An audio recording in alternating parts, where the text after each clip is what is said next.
Muito bem, minha gente, a paz a todos. Como estão todos? Espero que todos vocês estejam bem. Estamos aqui outra vez e vamos dar continuidade. Na verdade, hoje eu quero terminar o capítulo 5 do Sermão da Montanha, do Sermão do Monte. O capítulo 5 eu termino porque nós temos a intenção de mudar o formato do que nós estamos fazendo, né? Nós estamos estudando, nós não tivemos tempo, eu anunciei na quinta-feira passada, mas nós não tivemos tempo de fazê-lo. Então, nós vamos continuar nos estudos, pode ser que até nós temos o projeto de começá-los presencialmente também, e aí seria uma outra novidade, mas nós vamos colocar em ordem muitas coisas. Então, eu quero terminar esses 2 ou 3 temas do capítulo 5, do Sermão da Montanha, porque o capítulo 6 também compõe o Sermão do Monte, não é? Mas isso é muita coisa, é muito material, então nós precisaremos de bastante tempo para isso. Então nós vamos orar e vamos continuar. Pai bendito, Pai amado, eu te dou graças mais uma vez, Senhor, pela tua misericórdia, pela tua graça em nossas vidas. Obrigado, Senhor, por mais um dia de vida que o Senhor nos concede, pela tua imensa graça, misericórdia e poder, Senhor. Meu Deus e meu Pai, obrigado pela vida dos meus irmãos, obrigado, Senhor, pelas suas casas, abençoa as suas casas, abençoa as suas famílias. Entra nesta casa agora, Senhor, daqueles que estão me ouvindo neste momento, e abençoa esta casa, abençoa esta família, Senhor. Abençoa, meu Deus, este lugar com a tua bênção, com a tua paz, com a tua saúde, com a tua alegria, Senhor. Meu Deus e meu Pai, te agradeço, te peço que o Senhor nos dê sabedoria e graça para terminar esse tempo, e abençoa teu povo com esta palavra, abençoa, Senhor, os teus filhos com esta palavra, que ela seja, Senhor, consoladora, animadora, fortalecedora na vida de cada um, de todos aqueles que nos ouvem, Pai, não somente agora, mas depois. Obrigado, Senhor, por mais uma vez, por mais um tempo que o Senhor nos concede o privilégio que temos de estudar, de aprender a tua palavra em nossa vida. Em nome de Jesus, meu Deus, eu oro e agradeço. Amém, Senhor. Amém, Jesus. Muito bem, irmãos. Nós vamos continuar e eu quero ler Mateus capítulo 5, o versículo 31 e 32, que fala sobre o divórcio. Vamos ler. Diz assim: foi dito, aquele que se divorciar de sua mulher deverá dar-lhe certidão de divórcio, ou carta de divórcio, como diz outra versão. Mas eu lhes digo que todo aquele que se divorciar de sua mulher, exceto por imoralidade sexual, faz que ela se torne adúltera, e quem se casar com a mulher divorciada estará cometendo adultério. Ora,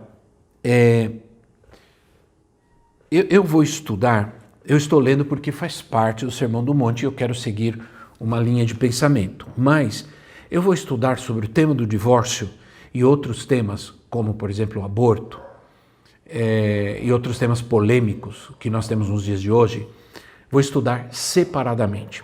Por quê? Porque esses temas eles requerem muita atenção, muita discussão, porque vai gerar muita discussão, mais discussão, pois eles envolvem cada vez mais questionamentos nos dias de hoje, não é verdade?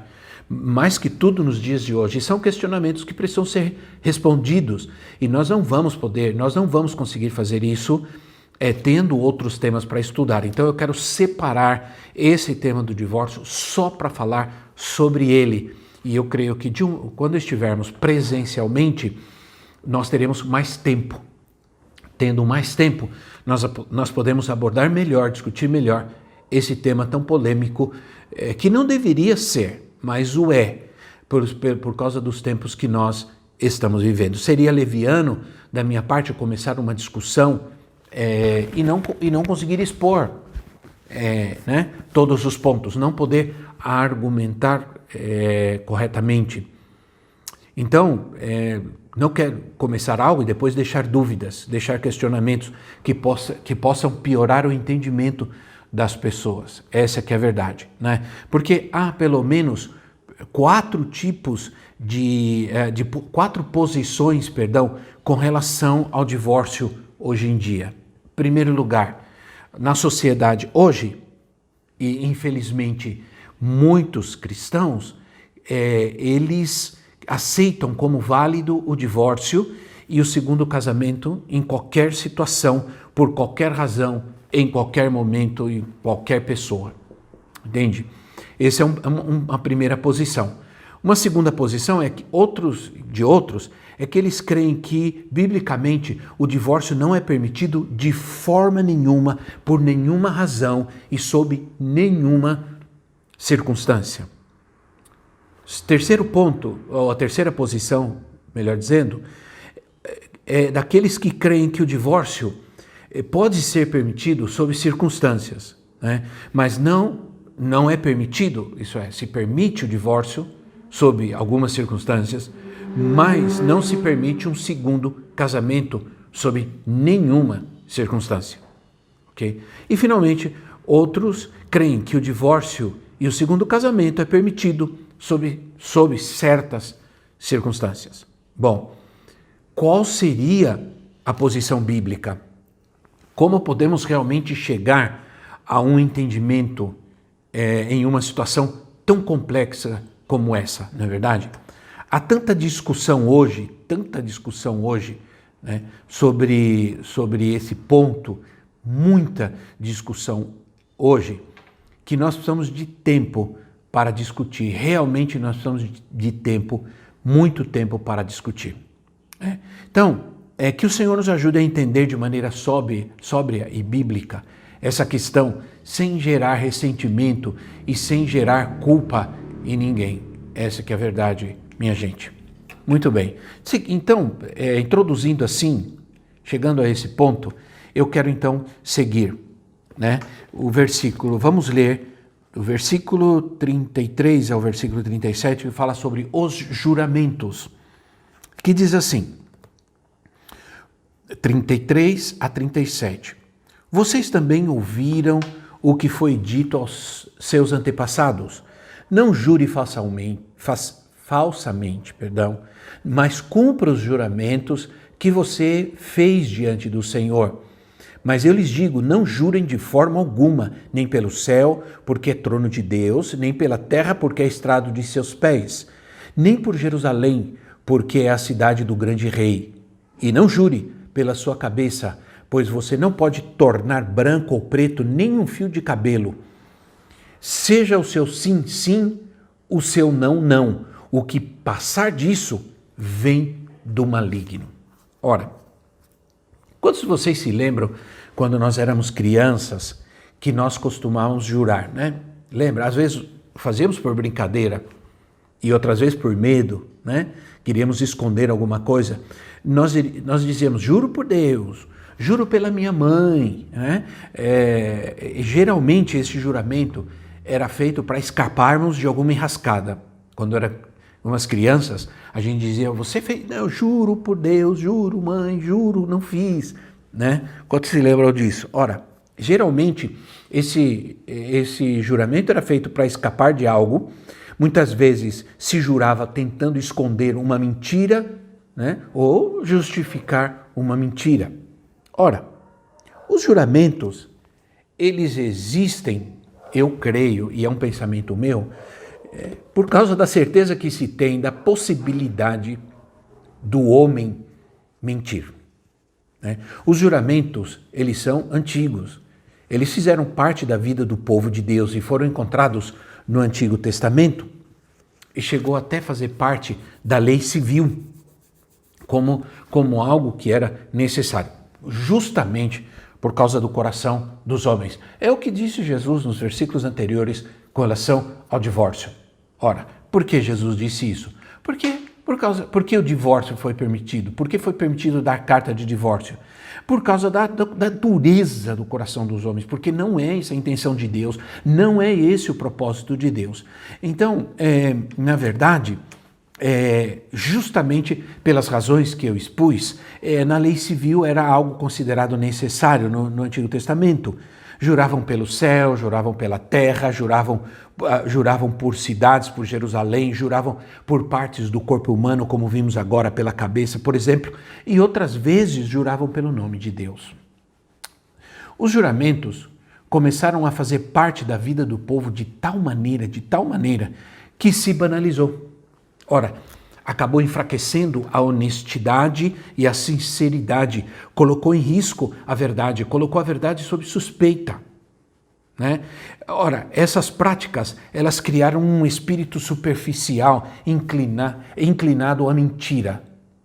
Quando a mentira se tornou possível, porque havia a possibilidade de se jurar, né? De dizer que não, que jurar e etc. E foi isso que Jesus censurou, como disse Champlin. Ora, Jesus vem então diz, não jurem de forma nenhuma, de forma alguma, nem pelo céu, nem pela terra, nem pelo céu que é trono de Deus, nem pela terra que é a estrada dos seus pés.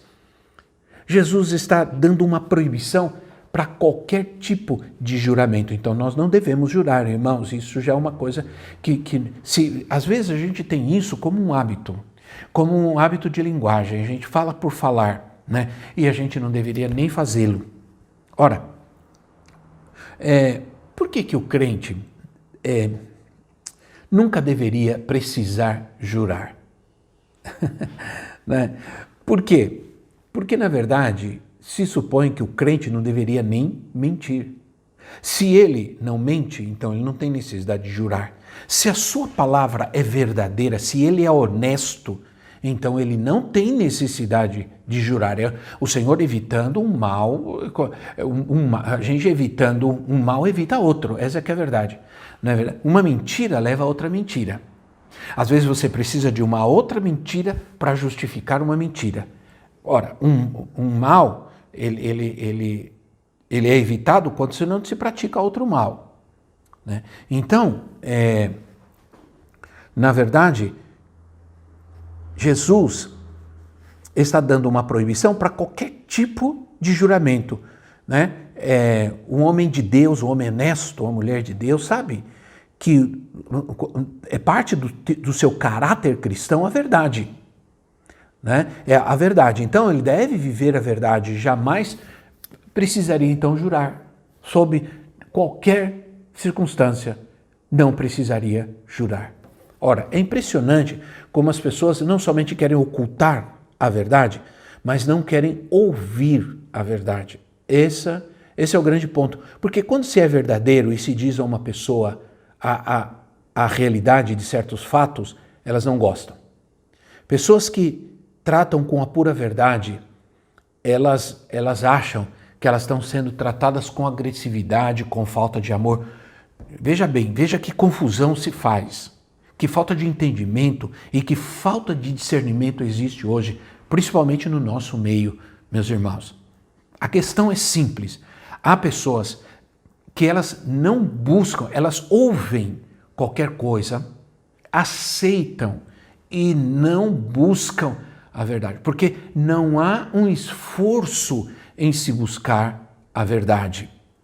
Ora, quando se diz uma verdade a uma pessoa, as pessoas acham que se estão sendo tratadas com agressividade, sem amor, sem paciência. Não é irônico que seja assim, porque nós deveríamos falar a verdade uns aos outros. Ora, é impressionante isso, né, minha gente? Quando Jesus disse, quando você disser sim, seja sim. Quando você disser não, seja não. Jesus não está dizendo que a nossa palavra, ou melhor, Jesus está dizendo que a nossa palavra deve sempre ser atestada pela verdade e pela honestidade.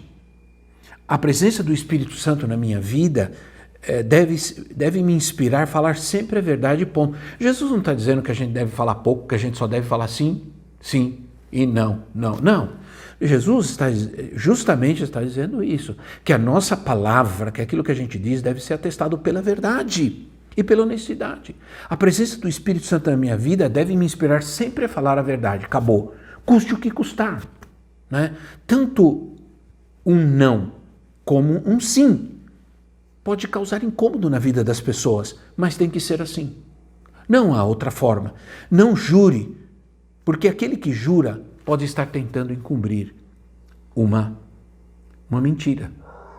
Irmãos, eu quero dizer uma coisa para vocês. A gente só pode realmente julgar qualquer situação, por isso a Bíblia diz que não devemos julgar. Só podemos julgar qualquer situação quando a gente conhece a verdade. De ambos os lados, dos dois lados, as duas histórias. Só conhecendo as duas histórias, nós poderíamos, porque às vezes nem podemos, porque nós não temos muitas vezes essa capacidade, poderíamos julgar melhor todas as situações. Se você age emocionalmente quando você ouve algo, pode ser que você esteja também acobertando uma mentira. Entende? Olha, a verdade para nós deveria ser sagrada. Mas não é assim, infelizmente, né? Nós acabamos perdendo esse valor na igreja. Pessoas que estão dispostas a buscar sempre, a viver e a pagar o preço pela verdade. As pessoas mentem e enganam a muitos. Eu sempre me preocupei com isso. Eu sempre tive uma preocupação grande com isso. E uma vez, isso me perturbava demais. E uma vez eu perguntei ao apóstolo Norman, meu pastor, quem me discipulou, que era um homem de caráter tremendo. Perguntei para ele, como tratar com isso? Como eu posso resolver essa situação? Porque eu sei que aquilo que estão dizendo, aquilo que estão falando não é verdade. E ele disse, não se importe com isso. Isso não é algo que esteja na sua alçada a fazer. Você não se defenda. Não trate de transmitir a tua verdade. Deixa que Deus faça isso. Então, meus irmãos, eu nunca vou me defender de nada e nunca vou expor nada e ninguém. Porque eu aprendi que não devo fazer, que Deus vai fazer, que isso está nas mãos de Deus. Então, as pessoas, o nosso sim deve ser definitivamente sim, e o nosso não, definitivamente não. E devemos estar prontos para sofrer todas as consequências, tanto de um lado como de outro. Devemos estar dispostos a sofrer. A gente sofre às vezes quando as pessoas nos julgam mal, quando as pessoas julgam mal as nossas atitudes, mas a gente deve estar pronto a sofrer todas as consequências. Por amor, essa que é a verdade, principalmente por obediência à palavra de Deus. Aí nós caímos no outro ponto que Jesus fala. Veja comigo, que é do versículo 38 ao versículo 42, que o título aqui é A Vingança. Olha só, diz assim, vocês ouviram o que foi dito, porque é sempre o paralelo que a gente tem aqui, né, irmãos, entre a confrontação, ou o paralelo entre a lei, Moisés, o que foi dito é a lei de Moisés. Eu lhes digo a ética do reino, os valores do reino, o caráter do reino. Né? Então, vocês ouviram o que foi dito, olho por olho e dente por dente. Mas eu lhes digo, não resistam ao perverso. Se alguém o ferir na face direita, ofereça-lhe também a outra. Se alguém quiser processá-lo e tirar-lhe a túnica, deixe que ele leve também a capa. Se alguém o forçar a caminhar com ele 1 milha, vá com ele 2. De quem lhe pede, dê a quem lhe pede, e não volte as costas àquele que deseja pedir-lhe algo emprestado. Eu acredito, pela minha experiência de anos na igreja, pregando a palavra de Deus, que, olha, não tem um texto mais ignorado na Bíblia do que esse. Né? Eu posso dizer para vocês, com certeza, que nesses meus 60 anos, eu diria 60 anos, de vida e na casa de Deus, ouvindo a palavra de Deus, e que se ouvi alguma pregação sobre esse texto, não me lembro. Ora, não tem nenhum texto mais ignorado do que esse. Alguns cristãos e até pregadores fogem desse texto, como se esse texto não existisse, como se ele não estivesse na Bíblia. Aliás, era preferível para muitos que ele não estivesse. Eu já confrontei pessoas com esse texto, já confrontei, E as pessoas me olham como se eu estivesse falando algo de outro planeta. Algo, uma utopia. Algo que não se pode viver, nem que não existe.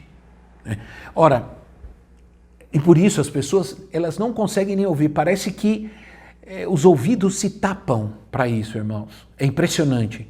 Ora, mas está escrito. E é palavra de Deus. E é para ser vivido. E ponto final. Que discussão mais se pode querer ter com respeito a isso? Ora, a lei dizia que quem matar deve ser morto. Por isso, olho por olho, dente por dente. Quem matar um animal vai ter que restituir, olho por olho, dente por dente. E o povo de Israel levava isso ao pé da letra, até nos tempos de Jesus. Jesus vem e coloca tudo ao revés. E essa é a mensagem do reino, né, irmãos? Essa é a mensagem. Esse é o vinho novo, né? Ora, o homem mau, não devemos resistir-lhe. Em que sentido? Justamente no sentido da vingança. O mal vai cobrar o resultado e será de acordo com a maldade. Essa é que é a verdade. Não somos nós que devemos fazer isso. Então, na verdade, irmãos, a gente não se defende e a gente espera que Deus retribua, que Deus faça, porque Deus sabe o que fazer melhor do que nós, e não fazer também, porque está segundo o seu plano e o seu propósito. Tudo que Jesus está dizendo aqui está dentro do contexto do que ele está falando anteriormente. E eu só estou, irmãos, pregando a palavra de Deus. Ora, a mensagem do Sermão do Monte não é algo que deve ser tirado desse contexto. Então, não posso tirar isso dentro de um contexto de algo que está lá, que é o contexto da misericórdia, da compaixão, do amor, entende? É esse o contexto em que está. Por isso, justamente, o Senhor está dizendo, mesmo que o homem seja mau e te faça mal, você tem que ser misericordioso, compassivo, entende? Nesse sentido. Então, não está falando aqui de entrar na justiça ou não entrar na justiça, está falando sobre perdão, sobre misericórdia nos relacionamentos, paciência extrema com quem é diferente da gente, com quem não tem nossa confiança, ou melhor, com quem tem a nossa desconfiança. Ora, alguém que pode dizer, alguém com quem a gente desconfia da sua atitude, da sua motivação, irmãos, isso não é de forma nenhuma, diante de Deus e biblicamente, justificação para a gente ficar tratando as pessoas diferentes. De forma nenhuma, meu irmão. Isso está completamente fora da palavra de Deus. Eu não posso ser conivente, eu não posso fazer parte de algo assim, né? Ora, pensa bem, se Jesus Cristo, em algum momento, você viu em algum momento Jesus desprezar? Você viu em algum momento Jesus ignorar, constranger Judas? Ou Pedro? Olha, minha gente, Judas estava roubando o ministério de Jesus. Você pode dizer que Jesus desconfiava de Judas? Será que Jesus desconfiava de Judas? Eu não acho que Jesus desconfiava de Judas no sentido humano como nós. Jesus sabia. Ora, Jesus sabia que Judas estava roubando. Jesus sabia que Judas ia traí-lo. E ainda assim, durante 3 anos, Judas fez parte do ministério de Jesus. E em nenhum momento você vai ver Jesus ironizando, atacando. Ao contrário, você vai ver Jesus dando oportunidades, tanto a Judas como a Pedro. Eu não posso ignorar a palavra de Deus. No meu relacionamento com as pessoas, irmãos, isso está completamente equivocado. Isso está completamente errado. Entende? Ora, ainda assim, andaram com Jesus, Judas e Pedro, e fizeram parte do seu ministério. Que coisa tremenda. Pedro, irmãos, olha o que Pedro disse, não conheço esse homem, nunca vi ele na minha vida. Senhor, jamais acontecerá nada contigo. Senhor, irei contigo aonde for, estou disposto a morrer por ti, Senhor. Irmãos, eu lhes garanto que é um tipo de mensagem que muitos não querem ouvir e se enchem de argumentos. Olha, parece extremamente injusto agir dessa maneira, sim ou não, como Jesus agiu e como nós devemos agir. Mas não é segundo os valores do reino, né? Ensinados por Jesus, principalmente aqui no Sermão do Monte. Nós não queremos muitas vezes estar perto das pessoas que não nos agradam. Mas Jesus, sabe o que ele disse? Ele disse, se o teu inimigo te obrigar a obrigar, e obrigar por causa da animosidade, porque é inimigo, andar com ele 1 milha, que é mais ou menos 1,5 km, ora, ande com ele 2. Isso fala, sabe do quê? De relacionamento, de convivência. Ora, com quem é inimigo. Imagina, então, com quem é irmão em Cristo, mesmo que não gostemos dele, não gostemos do seu jeito, ou achemos isso e aquilo, irmãos, o Senhor vai nos cobrar essa atitude. Ora, aí nós vamos a outro ponto. A coisa não está muito fácil hoje para ninguém, a começar por mim, viu, minha gente? A começar por mim. Ora, o Senhor, vamos ao próximo ponto, que é no capítulo 5, que é o versículo 43 ao versículo 48, que diz assim, 43 a 48, vocês ouviram o que foi dito, ame o seu próximo e odeie o seu inimigo, mas eu lhes digo, outra vez, a cultura da lei é a cultura do reino, mas eu lhes digo, amem os seus inimigos e orem por aqueles que os perseguem, para que vocês venham a ser filhos do seu Pai que está nos céus, porque ele faz raiar o seu sol sobre os maus e bons e derrama chuva sobre justos e injustos. Se vocês amarem aqueles que os amam, que recompensa receberão? Até os publicanos fazem isso. E se vocês saudarem apenas os seus irmãos, o que estarão fazendo demais? Até os pagãos fazem isso. Portanto, sejam perfeitos, como perfeito é o Pai Celestial de vocês. É muito interessante ver como a mensagem do reino, a ética do reino, se contrapõe à lei, não é verdade? Outra vez.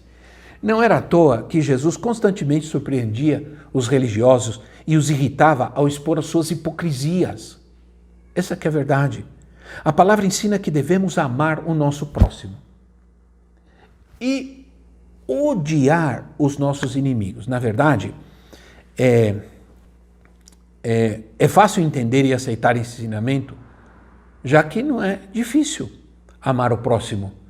Não é difícil amar aquela pessoa que a gente gosta, quando aquele próximo é gente boa, nos agrada. Como é difícil amar aquela pessoa que a gente acha que é orgulhosa, que é chata, que é isso, que é aquilo, né? Ora, por que Jesus precisa ensinar sobre isso? Porque para a gente da sua época, amar o próximo supunha amar o inimigo. Amar o próximo estava na lei. Olha só, Levítico capítulo 19, versículo 18. Levítico 19, 18. Levítico 19, 18. Diz assim, não procurem vingança, nem guardem rancor contra alguém do seu povo, mas ame cada um o seu próximo, como a si mesmo. Eu sou o Senhor. Observem que aqui não está dizendo amem o seu próximo e odeiem o seu inimigo. Odiar o inimigo foi acrescentado pelas autoridades religiosas, porque eles tinham os gentios como inimigo. Então, a ordem era amar o próximo, mas o gentil, como não era próximo, então podia odiar. Então, os gentios eram odiados, eram considerados animais, cães. Eles eram ignorados. Irmão, Jesus se chocou muito com isso. Jesus não de forma nenhuma aprovou qualquer atitude. Não há nenhuma justificativa para a gente não amar, ter paciência, ter misericórdia com as pessoas. Não existe. Eu, porém, vos digo, Jesus diz, ora, a lei, os religiosos, seja quem for, diziam isso, mas eu digo, amem os seus inimigos. A palavra amar aqui, e eu fui estudar essa palavra, porque nós somos muito românticos, né, irmãos?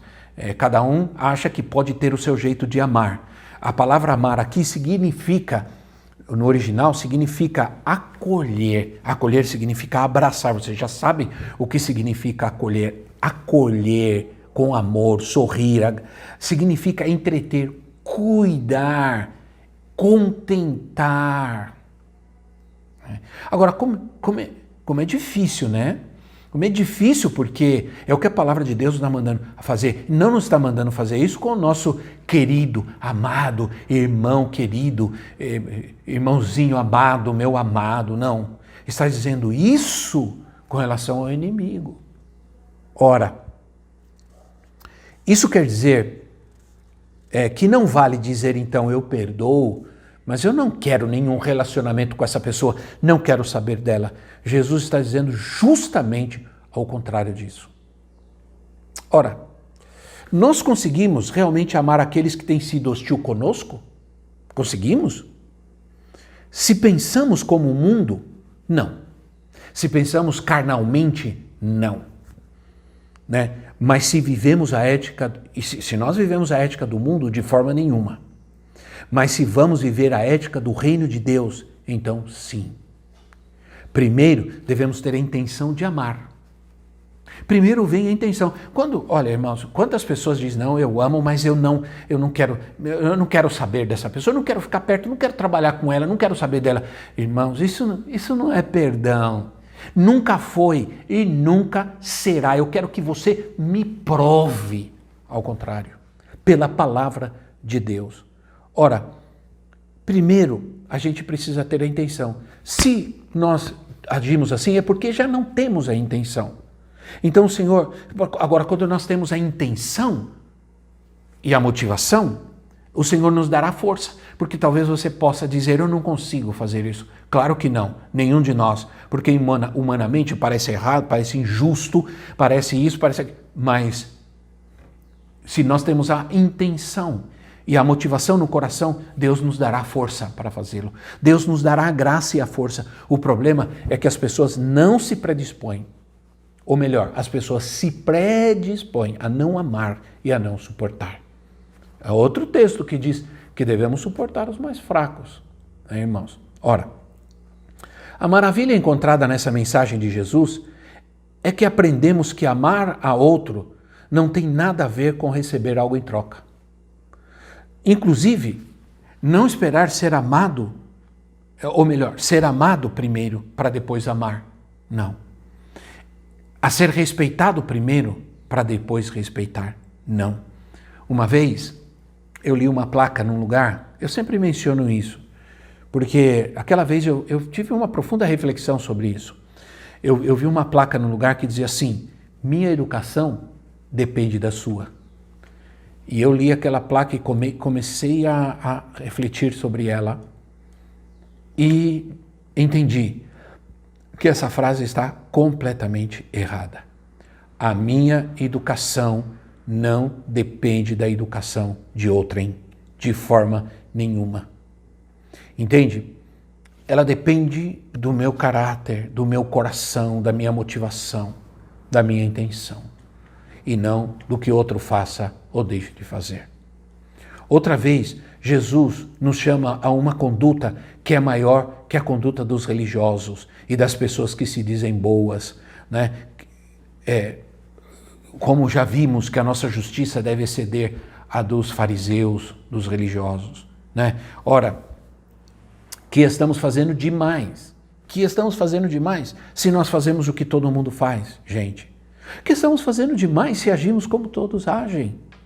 Não é? Se amamos as pessoas que são boas, né? que nos tratam bem, que nos mimam. que nós estamos fazendo demais? Agora, não estamos fazendo nada demais, todo mundo faz isso, qualquer um faz. Mas ser alguém do reino, ser um servo de Cristo, uma serva de Cristo, exige de nós que amemos os nossos inimigos e oremos por aqueles que nos perseguem, que nos odeiam, e ponto final. Não há mais explicação para isso, está dito na palavra.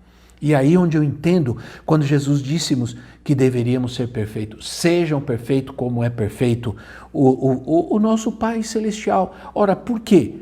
Como posso ser perfeito? No sentido que, se não lutamos para viver esses princípios, jamais conseguiremos alcançar essa perfeição. Mas se nós lutamos para viver esses princípios, estamos em caminho à perfeição. Não é uma questão de poder fazer, mas de querer. Se tenho a intenção e empenho o meu coração, o Senhor me ajudará a amar a todos, a qualquer um, por pior que seja. Amém, meus irmãos? Eu sei que essa não é uma mensagem fácil de se aceitar, e eu gostaria de pedir para você uma coisa. Compartilha essa mensagem, compartilha com outras pessoas, coloca nas suas redes sociais, por favor. Tenho certeza que vai ajudar muita gente, ou deixar muita gente brava.